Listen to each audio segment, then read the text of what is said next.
د ننګرهار ګوربک ریاست د تشریح مدیریت کارمندانو د هلو ځلو په نتیجه کې یو مقدار چاودیدونکي توکي چې په ډیر مهارت سره په یو محموله کې د تشریح په جریان کې ګیر شول.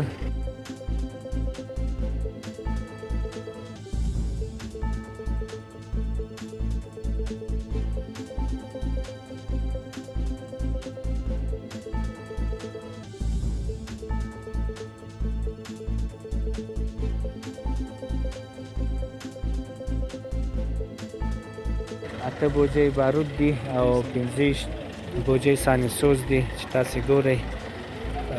په دې ورځو کې د تشریح کارمندانو هلې ځلې د ستایلو دي